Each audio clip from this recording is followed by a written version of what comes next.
Alan, you guys here at the end of August and back home for Charleston. What are your kind of thoughts on this game ahead of y'all? Yeah, a massive challenge against, again, another one of the best teams in the league. Second place in their conference, a couple points out first. Obviously, everyone's heard of the M&M boys, as the as the league tagged them. Two extremely dangerous players with Myers and Markinich. 24 goals by any individual is, that's incredibly good. So we know we have our hands full. We have to make best efforts, in particular, to stop those two. But they have other weapons, and collectively as a team, they lead the league in pass attempts, connection to passing rate. It's a team that wants to move the ball, very possession dominant. It's crystal clear their principles and concepts. And we have a game plan in place, but ultimately it's about performing and executing and winning your individual duels over the course of 90 minutes, and then hopefully that's enough.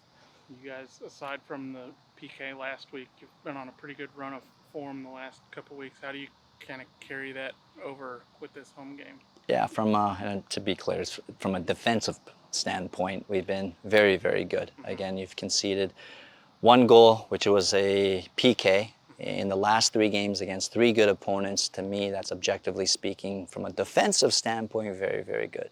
Offensively, we've got to be better. We understand that. We know that.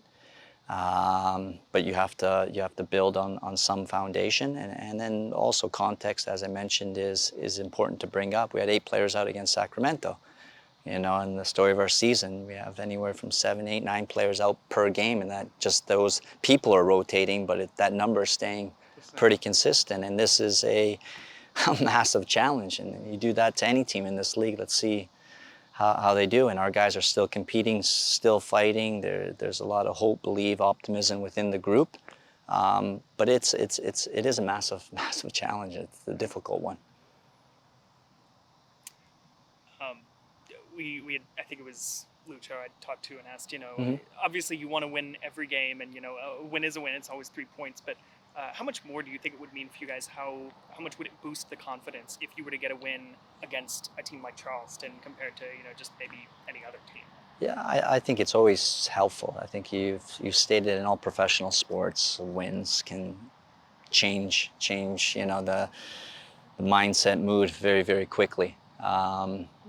I felt the guys earned at a minimum a point away to Sacramento, and to keep a clean sheet against such a good attacking team in a hostile environment, which Sacramento is, would have been another great boost to morale. And it was unfortunate that we fell short there on a PK call rather than in the run of play. So to answer your question, obviously getting a result against one of the best teams in the league can only do good things for the group.